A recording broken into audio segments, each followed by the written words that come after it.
Soldier Boy by Michael Shaara. In the Northland deep and in a great cave, by an ever-burning fire, the warrior sleeps. For this is the resting time, the time of peace, and so it shall be for 1,000 years. And yet we shall summon him again, my children, when we are sore in need. And out of the north he will come, and again, each time we call, out of the dark and the cold, with the fire in his hands, he will come. Scandinavian legend. Throughout the night, thick clouds had been piling in the north. In the morning it was misty and cold. By 8 o'clock, a wet, heavy, snow-smelling breeze had begun to set in.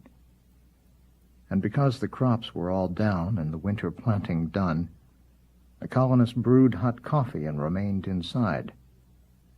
The wind blew steadily, icily from the north. It was well below freezing when, sometime after 9, an army ship landed in a field near the settlement. There was still time. There were some last brief moments in which the colonists could act and feel as they had always done. They therefore grumbled in annoyance. They wanted no soldiers here. The few who had convenient windows stared out with distaste and a mild curiosity, but no one went out to greet them. After a while, a rather tall, frail-looking man came out of the ship and stood upon the hard ground, looking toward the village. He remained there, waiting stiffly, his face turned from the wind. It was a silly thing to do.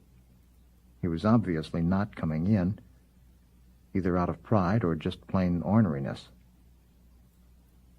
"Well, I never," a nice lady said.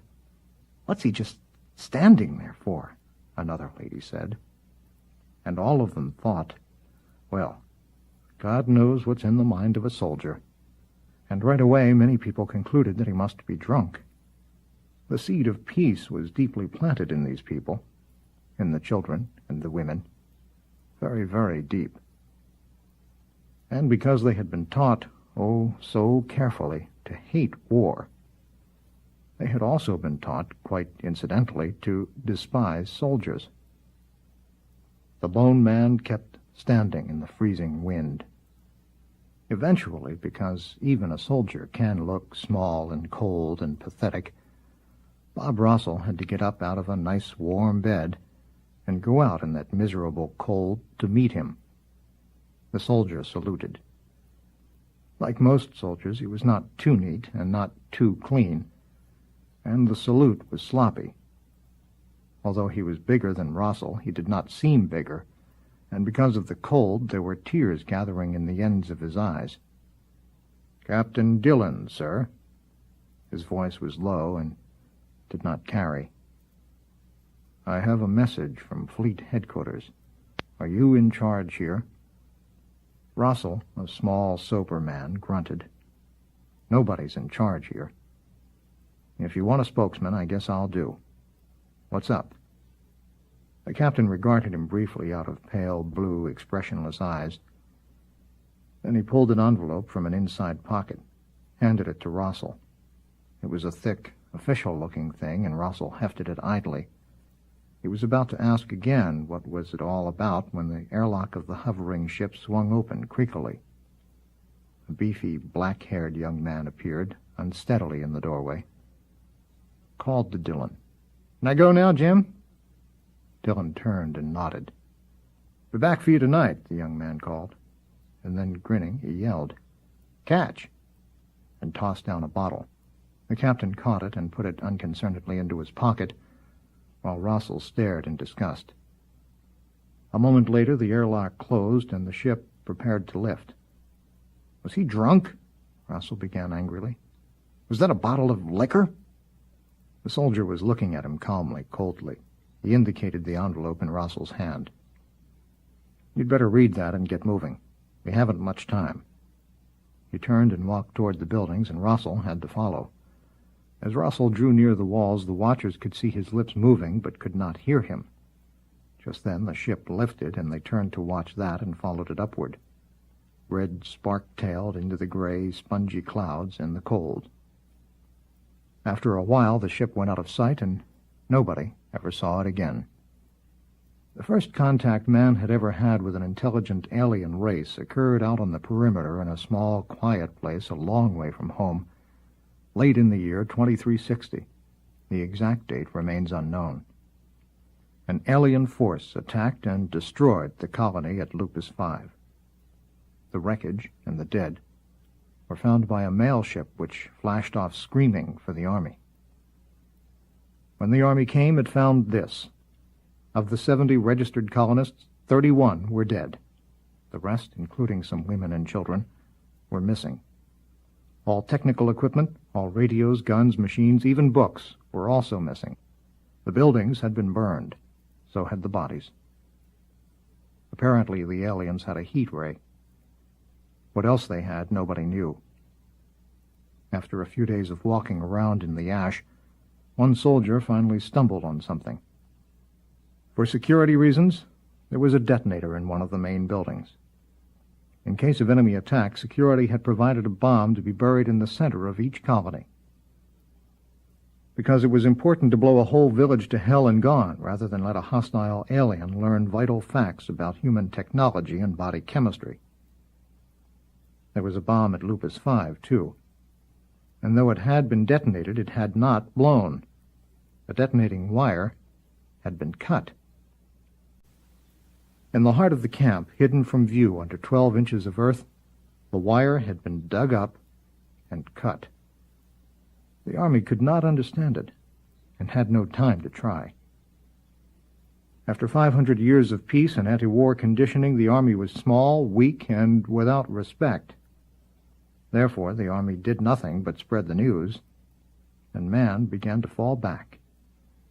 In a thickening, hastening stream, he came back from the hard-won stars, blowing up his homes behind him, stunned and cursing. Most of the colonists got out in time. A few, the farthest and loneliest, died in fire before the Army ships could reach them. And the men in those ships, drinkers and gamblers and veterans of nothing, the dregs of a society that had grown beyond them, were for a long while the only defense Earth had. This was the message Captain Dillon had brought. Come out from Earth with a bottle on his hip. An obscenely cheerful expression upon his gaunt, not-too-well-shaven face, Captain Dillon perched himself upon the edge of a table and listened, one long-booted leg swinging idly.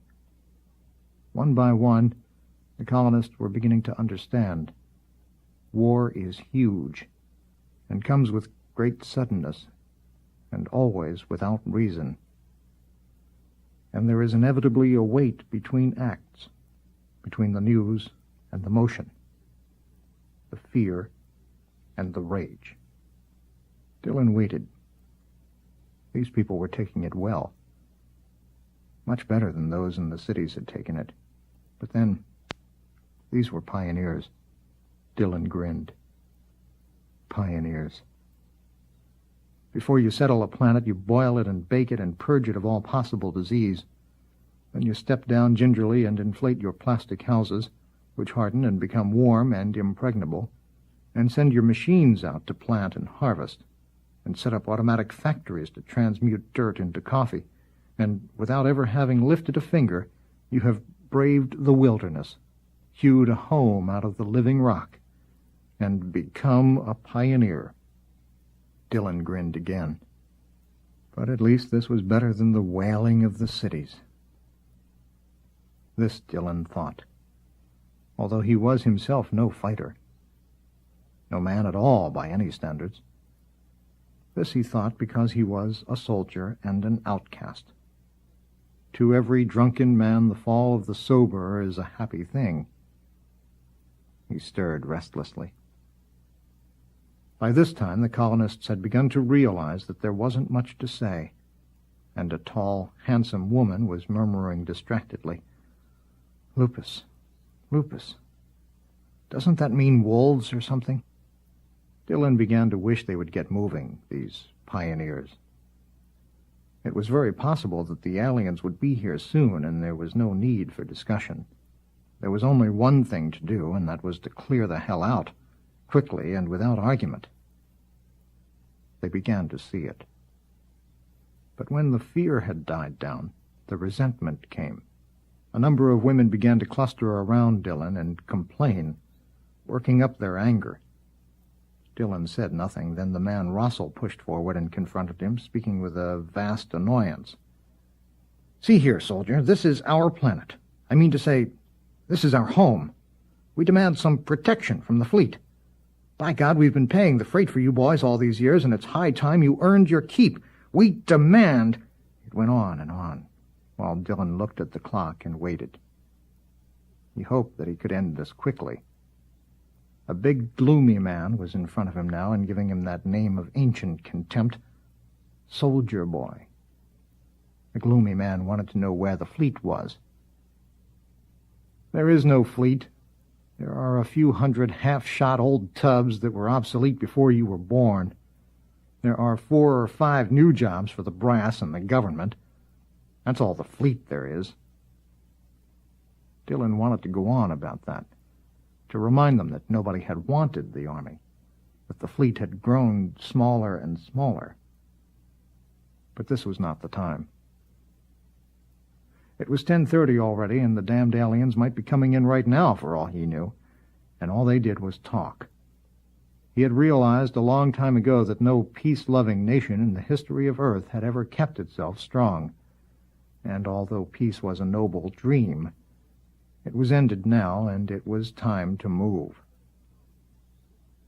"We'd better get going," he finally said, and there was quiet. "Lieutenant Bossio has gone on to your sister colony at Planet 3 of this system. He'll return to pick me up by nightfall, and I'm instructed to have you gone by then." For a long moment they waited, and then one man abruptly walked off, and the rest followed quickly. In a moment they were all gone. 1 or 2 stopped long enough to complain about the fleet, and the big gloomy man said he wanted guns, that's all, and there wouldn't nobody get him off his planet. When he left, Dillon breathed with relief and went out to check the bomb, grateful for the action. Most of it had to be done in the open.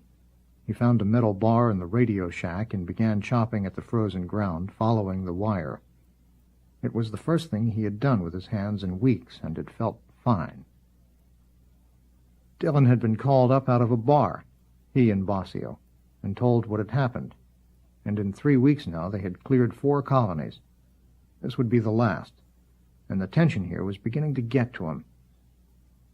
After 30 years of hanging around and playing like the town drunk, a man could not be expected to rush out and plug the breach just like that. It would take time. He rested, sweating, and took a pull from the bottle on his hip. Before they had sent him out on this trip, they had made him a captain. Well, that was nice. After 30 years, he was a captain.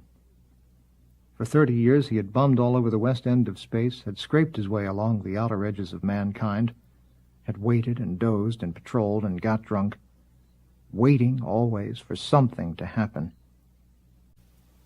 There were a lot of ways to pass the time while you waited for something to happen, and he had done them all. Once, he had even studied military tactics. He could not help smiling at that, even now. Damn it, he'd been green. But he'd been only 19 when his father died. Of a hernia. Of a crazy fool thing like a hernia that killed him just because he'd worked too long on a heavy planet. And in those days, the anti-war conditioning out on the rim was not very strong. They talked a lot about guardians of the frontier, and they got him and some other kids and a broken-down doctor, and now he was a captain. He bent his back, savagely digging at the ground. You wait, and the edge goes off.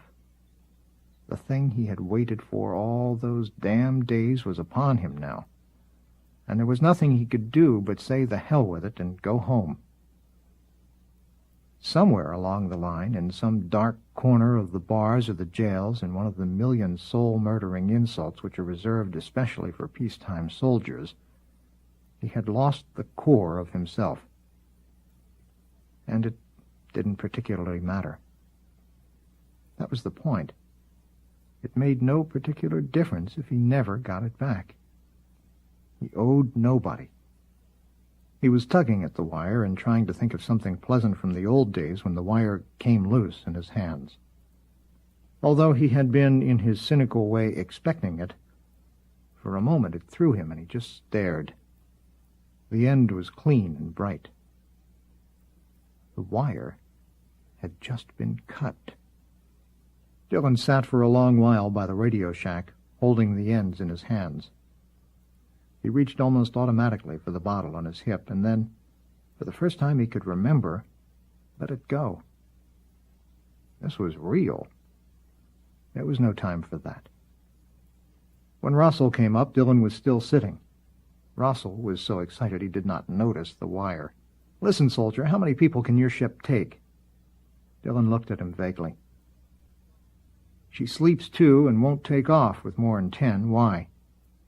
His eyes bright and worried, Russell leaned heavily against the shack. "We're overloaded.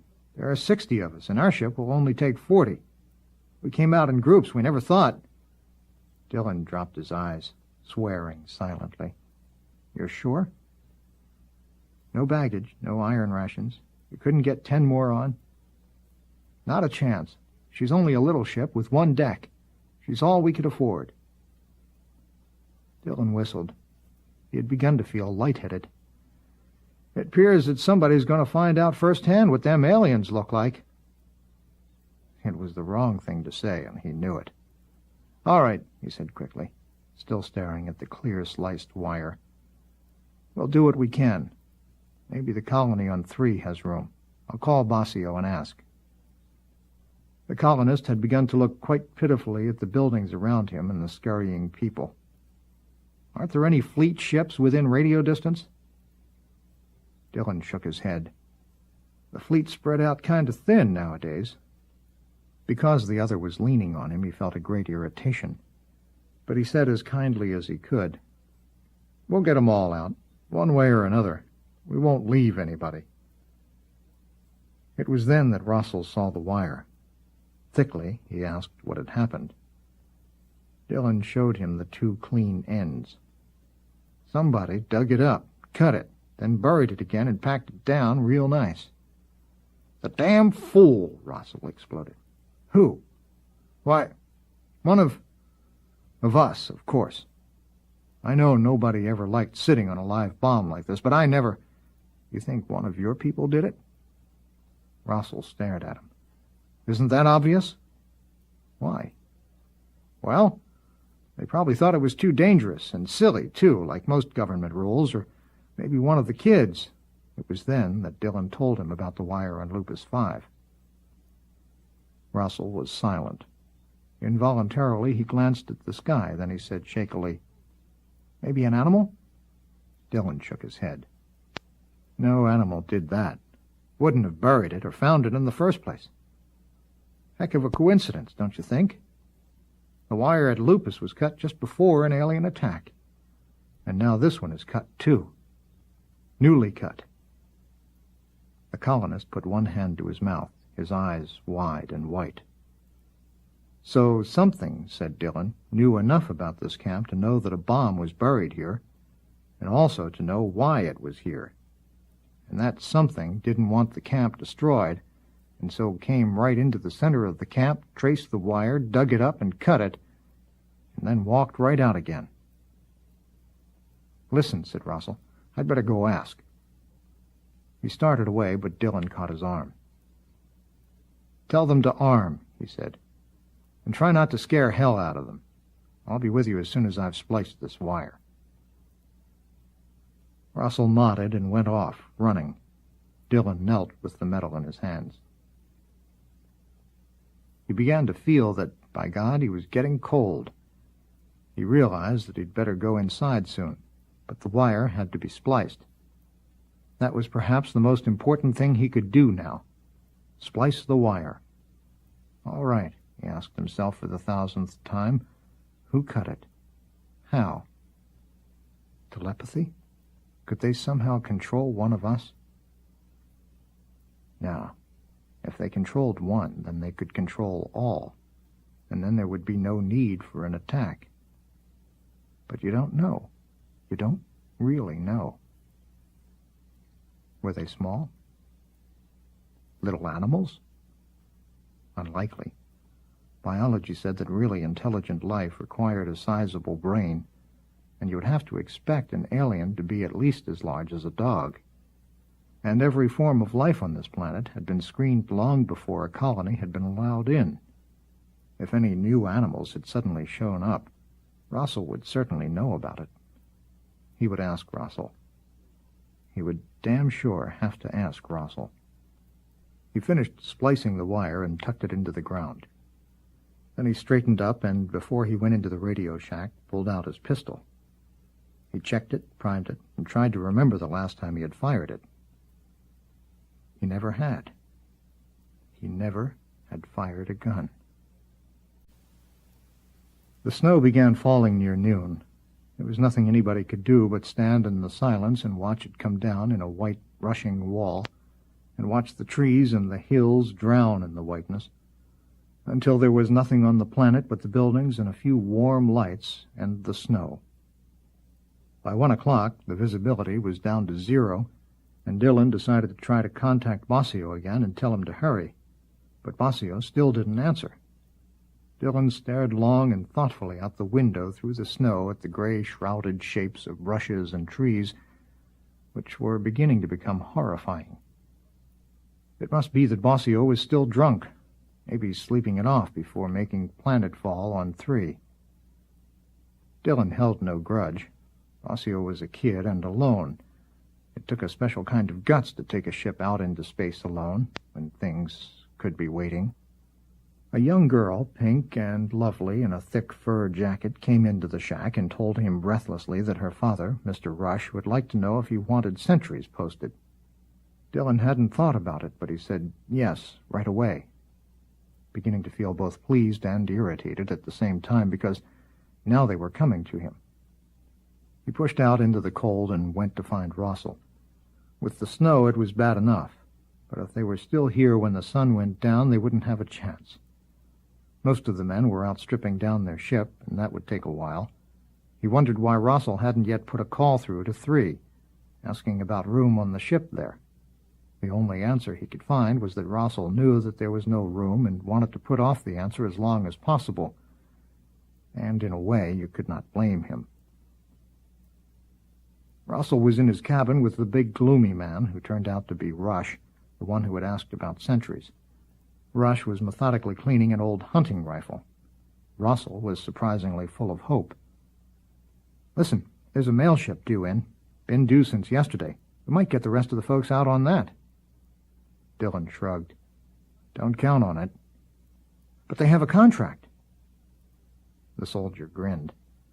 The big man, Rush, was paying no attention. Quite suddenly he said, "Who cut that wire, Cap?"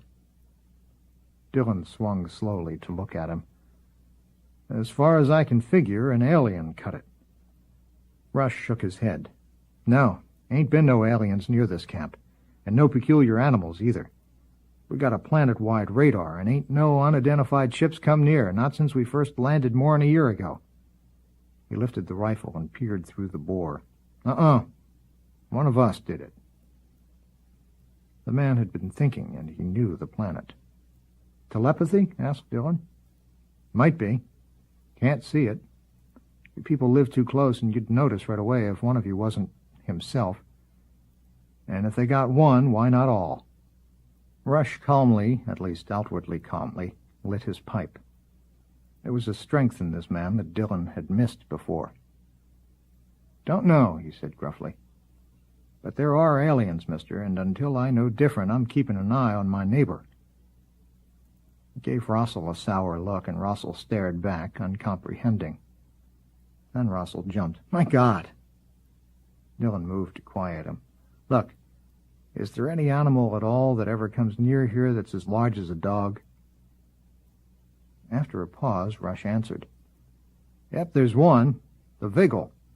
It's like a regular monkey, but with 4 legs. Biology cleared him before we landed. We shoot one now and then when they get pesky." He rose slowly, the rifle held under his arm. "I believe we might just as well go post them sentries." Dillon wanted to go on with this, but there was nothing much else to say. Russell went with them as far as the radio shack with a strained expression on his face, to put through that call to 3. When he was gone, Rush asked Dillon, "Where you want them sentries? I got Walt Holleran and Webb Eggers and 6 others lined up." Dillon stopped and looked around grimly at the circling wall of snow. "You know the site better than I do. Post 'em in a ring, on rises, within calling distance. Have 'em check with each other every 5 minutes. I'll go help your people at the ship." The gloomy man nodded and fluffed up his collar. "Nice day for hunting," he said. And then he was gone, with the snow quickly covering his footprints. The alien lay wrapped in a thick electric cocoon, buried in a wide, warm room beneath the base of a tree. The tree served him as antenna. Curiously, he gazed into a small view screen and watched the humans come. He saw them fan out, 8 of them, and sink down in the snow. He saw that they were armed. He pulsed thoughtfully, extending a part of himself to absorb a spiced blizzard. Since the morning when the new ship had come, he had been watching steadily, and now it was apparent that the humans were aware of their danger. Undoubtedly, they were preparing to leave. That was unfortunate. The attack was not scheduled until late that night, and he could not, of course, press the assault by day. But flexibility, he reminded himself sternly, is the first principle of absorption. And therefore he moved to alter his plans. A projection reached out to dial several knobs in a large box before him, and the hour of assault was moved forward to dusk. A glance at the chronometer told him that it was already well into the night on Planet 3, and that the attack there had probably begun. The alien felt the first tenuous pulsing of anticipation. He lay quietly, watching the small square lights of windows against the snow, thinking the unexplainable that matters had been so devised that he would not have to venture out into that miserable cold. Presently an alarming thought struck him. These humans moved with uncommon speed for intelligent creatures, even without devices. It was distinctly possible that they could be gone before nightfall. He could take no chance, of course. He spun more dials and pressed a single button and lay back again comfortably, warmly, to watch the disabling of the colonist ship. When 3 did not answer, Rossel was nervously gazing at the snow, thinking of other things, and he called again. Several moments later, the realization of what was happening struck him like a blow. 3 had never once failed to answer. All they had to do when they heard the signal buzz was go into the radio shack and say hello. That was all they had to do. He called again and again, but nobody answered. There was no static and no interference, and he didn't hear a thing. He checked frenziedly through his own apparatus and tried again, but the air was as dead as deep space. He raced out to tell Dillon. Dillon accepted it. He had known none of the people on 3, and what he felt now was a much greater urgency to be out of here. He said hopeful things to Rossel and then went out to the ship and joined the men in enlightening her. About the ship, at least, he knew something, and he was able to tell them what partitions and frames could go and what would have to stay, or the ship would never get off the planet. But even stripped down, it couldn't take them all. When he knew that, he realized that he himself would have to stay here, for it was only then that he thought of Basio. 3 was dead. Basio had gone down there some time ago, and if 3 was dead and Basio had not called, then the fact was that Basio was gone too. For a long, long moment, Dillon stood rooted in the snow. More than the fact that he would have to stay here was the unspoken, unalterable, heart-numbing knowledge that Basio was dead. the one thing that Dillon could not accept. Bossio was the only friend he had. In all this dog-eared, aimless, ape-run universe, Bossio was all his friendship and his trust. He left the ship blindly and went back to the settlement. Now the people were quiet and really frightened, and some of the women were beginning to cry. He noticed now that they had begun to look at him with hope as he passed, and in his own grief, humanly, he swore. Bossio, a big grinning kid with no parents, no enemies, no grudges. Bossio was already dead because he had come out here and tried to help these people. People who had kicked or ignored him all the days of his life.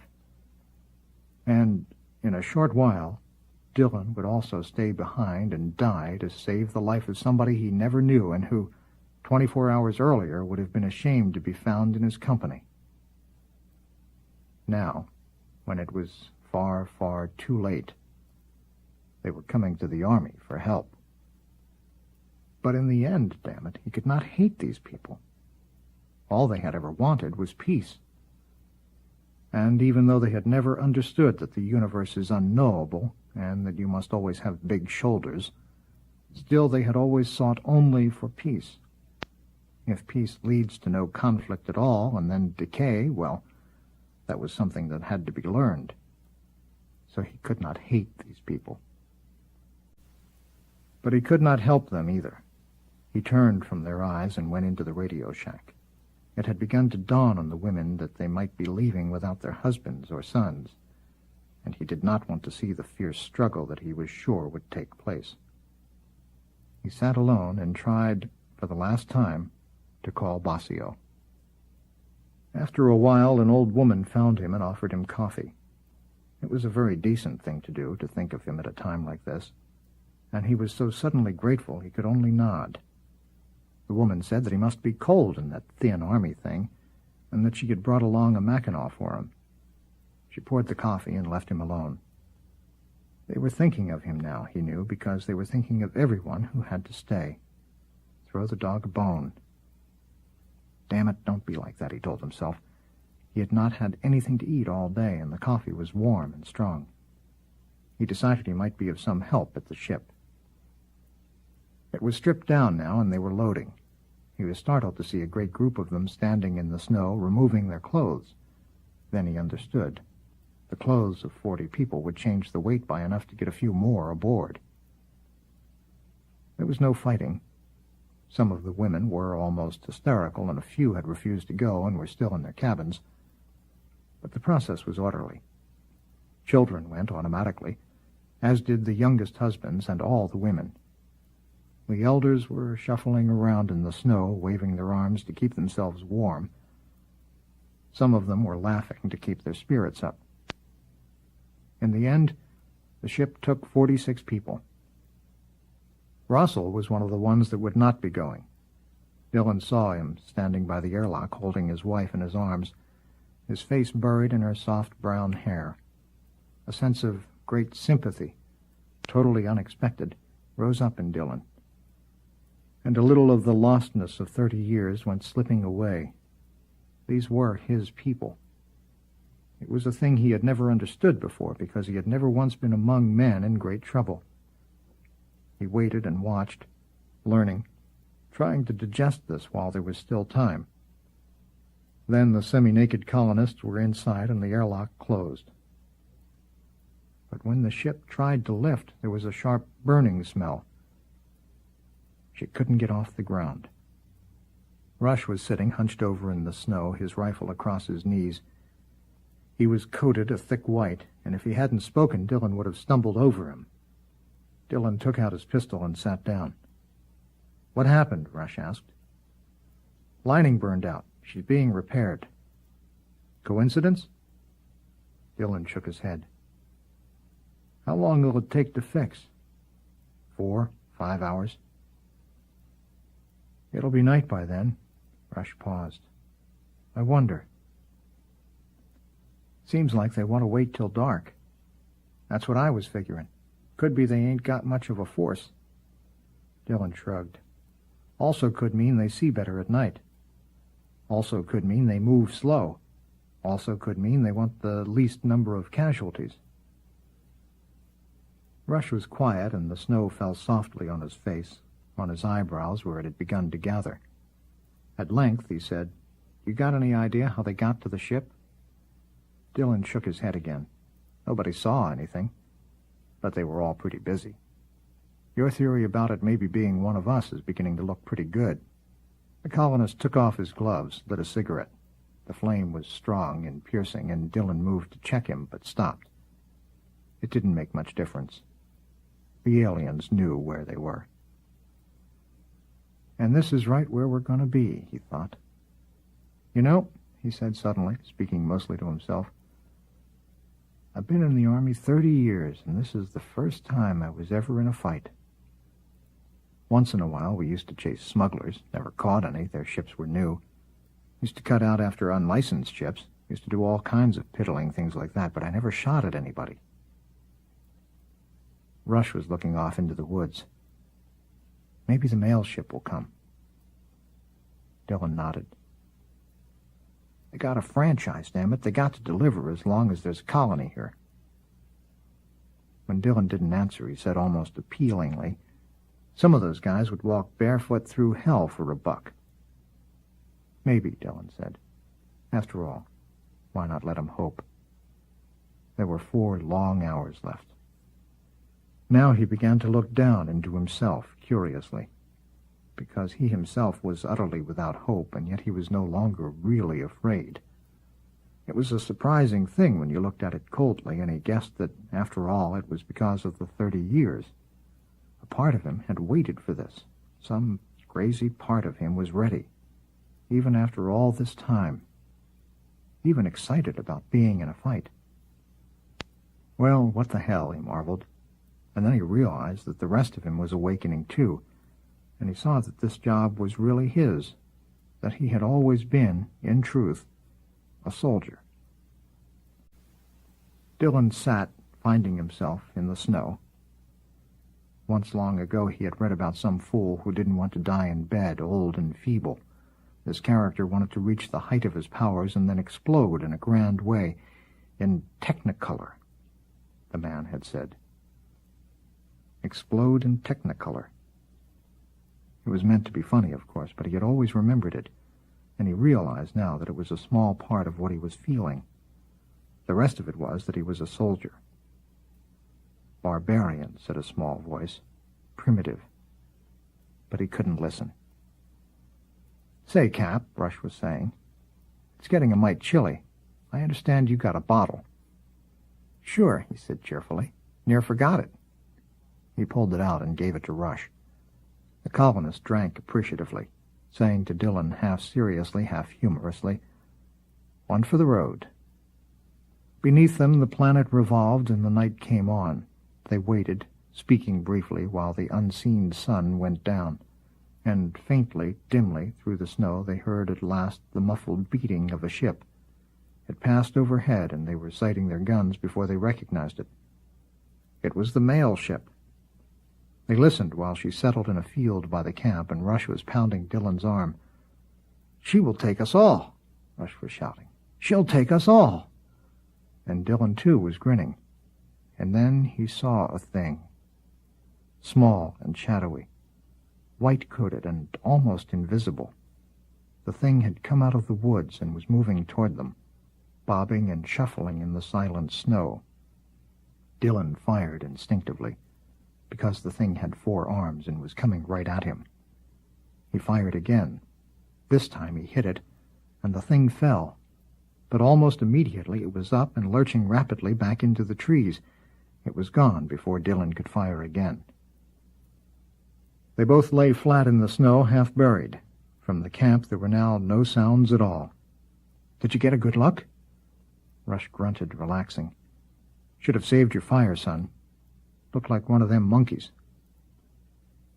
But there was something wrong. There was something that Dillon had heard in the quickness of the movement, which he could not remember, but which was very wrong.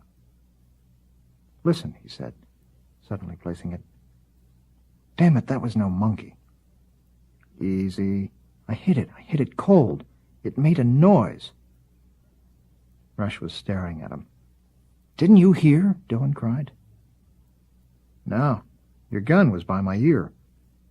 And then Dillon was up and running, hunched over, across the snow to where the thing had fallen. He had seen a piece of it break off when the bolt struck, and now in the snow he picked up a paw and brought it back to Rush. He saw right away there was no blood.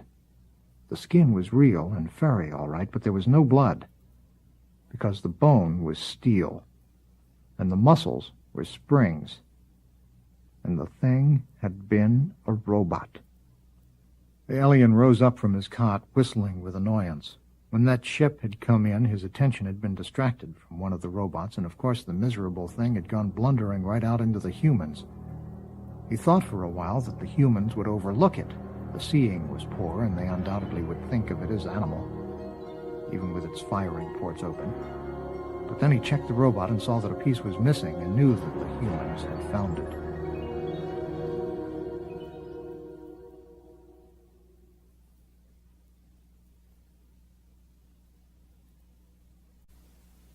Well, he thought unhappily, flowing into his suit, no chance now to disable that other ship. The humans would never let another animal near. And therefore, for he was above all a flexible being, he would proceed to another plan. The settlement would have to be detonated.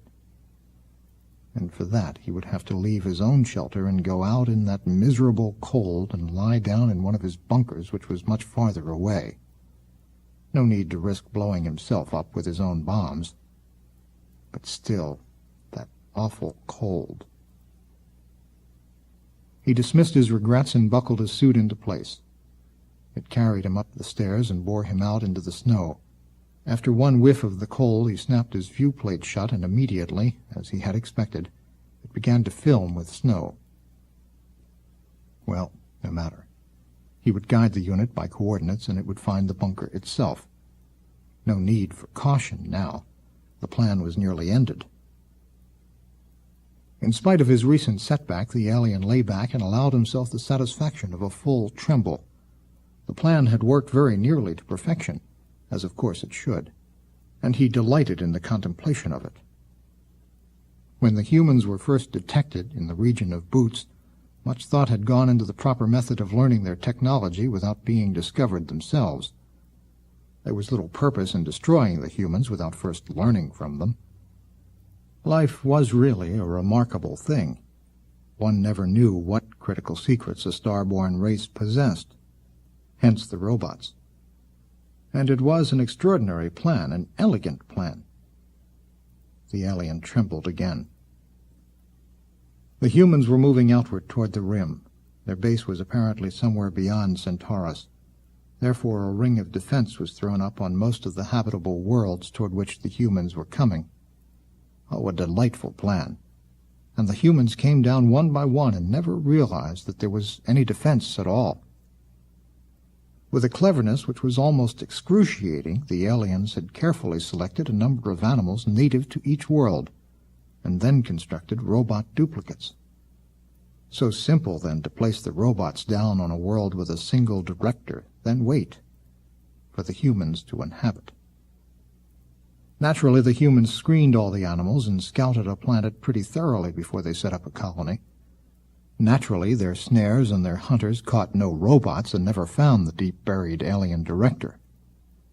Then the humans relaxed and began to make homes, never realizing that in among the animals which gamboled playfully in the trees there was one which did not gamble, but watched. Never once noticing the monkey-like animals, or the small thing like a rabbit which was a camera eye, or the thing like a rat which took chemical samples, or the thing like a lizard which cut wires. The alien rumbled on through the snow, trembling so much now with ecstasy and anticipation that the suit which bore him almost lost its balance.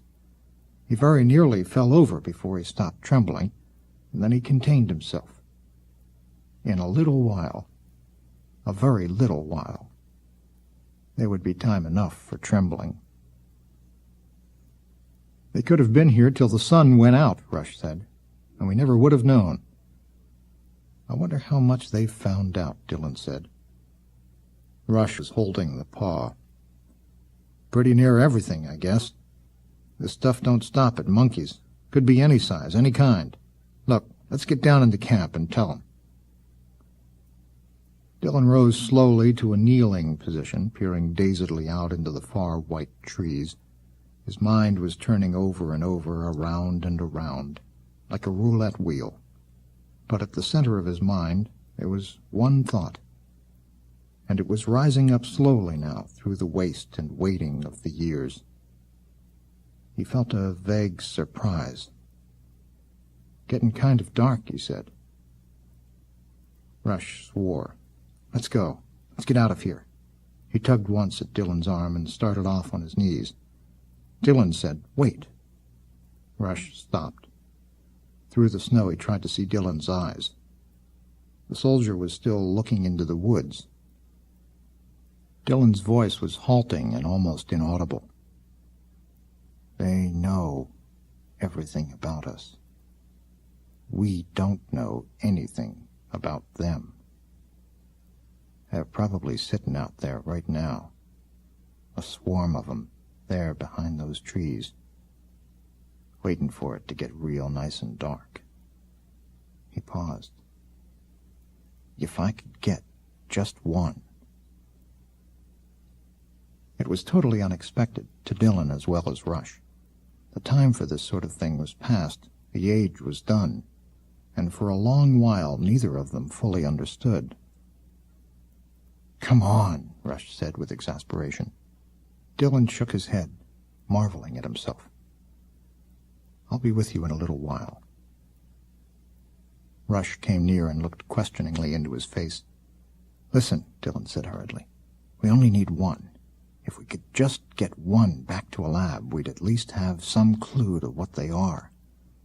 This way we don't know anything. We can't just cut and run." He struggled with the unfamiliar, time-lost words.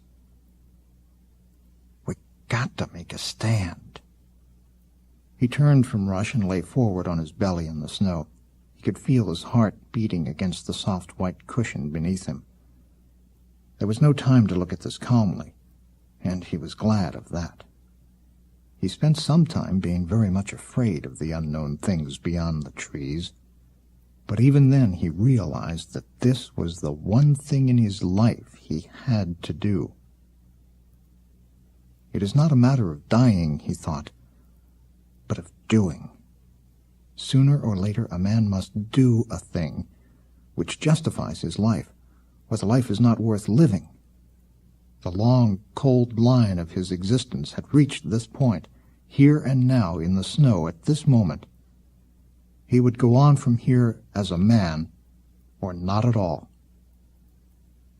Rush had sat down beside him, beginning to understand, watching without words. He was an old man, like all Earthmen. He had never fought with his hands. He had not fought the land, or the tides, or the weather, or any of the million bitter sicknesses which man had grown up fighting. And he was beginning to realize that somewhere along the line he had been betrayed.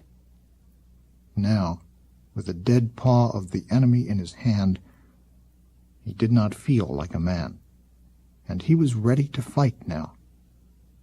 But it was much too late, and he saw with a vast leaden shame that he did not know how, could not even begin. "Can I help?" he said. Dillon shook his head. "Go back and let them know about the robots. And if the ship is ready to leave before I get back, well, then good luck." He started to slither forward on his belly, but Rush reached out and grabbed him, holding with one hand to peace and gentleness in the soft days which were ending. "Listen," he said, "you don't owe anybody." Dillon stared at him with surprise. "I know," he said. And then he slipped up over the mound before him and headed for the trees. Now what he needed was luck. Just good, plain old luck. He didn't know where they were, or how many there were, or what kinds there were, and the chances were good that one of them was watching him right now. Well, then, he needed some luck. He inched forward slowly, carefully, watching the oncoming line of trees. The snow was falling on him in big, leafy flakes, and that was fine, because the blackness of his suit was much too distinct, and the more white he was, the better. Even so, it was becoming quite dark by now, and he thought he had a chance. He reached the first tree. Silently, he slipped off his heavy cap. The visor got in his way, and above all, he must be able to see. He let the snow thicken on his hair before he raised himself on his elbows and looked outward. There was nothing but the snow, and the dead quiet, and the stark white boles of the trees. He slid past the first trunk to the next, moving forward on his elbows with his pistol in his right hand. His elbow struck a rock, and it hurt, and his face was freezing. Once he rubbed snow from his eyebrows. Then he came through the trees and lay down before a slight rise, thinking. Better to go around than over. But if anything is watching, it is most likely watching from above. Therefore go around and come up from behind, yes. His nose had begun to run. With great care he crawled among some large rocks, hoping against hope that he would not sneeze. Why had nothing seen him? Was something following him now? He turned to look behind him, but it was darker now and becoming difficult to see. But he would have to look behind him more often. He was moving down a gorge. There were large trees above him, and he needed their shelter, but he could not risk slipping down the sides of the gorge, and far off, weakly, out of the gray cold ahead, he heard a noise. He lay down in the snow, listening with a slow, thick shuffle. A thing was moving through the trees before him. In a moment he saw that it was not coming toward him. He lifted his head, but saw nothing. Much more slowly now he crawled again. The thing was moving down the left side of the gorge ahead, coming away from the rise he had circled. It was moving without caution, and he worried that if he did not hurry he would lose it. But for the life of him he couldn't stand up. The soldier went forward on his hands and knees. When his clothes hung down, the freezing cold entered his throat and shocked his body, which was sweating. He shifted his gun to his gloved hand and blew on the bare fingers of his right, still crawling. When he reached the other end of the gorge, he stood upright against a rock wall and looked in the direction of the shuffling thing. He saw it just as it turned. It was a great black lump on a platform. The platform had legs, and the thing was plodding methodically upon a path which would bring it past him. It had come down from the rise and was rounding the gorge when Dillon saw it. It did not see him. If he had not ducked quickly and brought up his gun, the monkey would not have seen him either. But there was no time for regret. The monkey was several yards to the right of the lump on the platform when he heard it start running. He had to look up this time, and saw it leaping toward him over the snow. "All right," he said to himself. His first shot took the monkey in the head, where the eyes were. As the thing crashed over, there was a hiss and a stench, and flames seared into his shoulder and the side of his face. He lurched to the side, trying to see, his gun at arm's length as the lump on the platform spun toward him. He fired 4 times. 3 bolts went home in the lump. The 4th tore a leg off the platform, and the whole thing fell over. Dillon crawled painfully behind a rock, his left arm useless. The silence had come back again, and he waited. But neither of the alien things moved. Nothing else moved in the woods around him. He turned his face up to the falling snow and let it come soothingly upon the awful wound in his side. After a while he looked out at the monkey. It had risen to a sitting position, but was frozen in the motion of rising. It had ceased to function when he hit the lump. Out of the numbness and the pain, he felt a great gladness rising. The guide. He had killed the guide. He would not be cautious any more. Maybe some of the other robots were self-directing and dangerous, but they could be handled. He went to the lump, stared at it without feeling. A black, doughy bulge was swelling out through one of the holes. It was too big to carry, but he would have to take something back. He went over and took the monkey by a stiff jutting arm and began dragging it back toward the village. Now he began to stumble. It was dark, and he was very tired. But the steel he had been forging in his breast was complete, and the days which were coming would be days full of living. He would walk with big shoulders, and he would not bother to question, because man was not born to live out his days at home by the fire. It was a very big thing that Dylan had learned, and he could not express it, but he knew it all the same, knew it beyond understanding.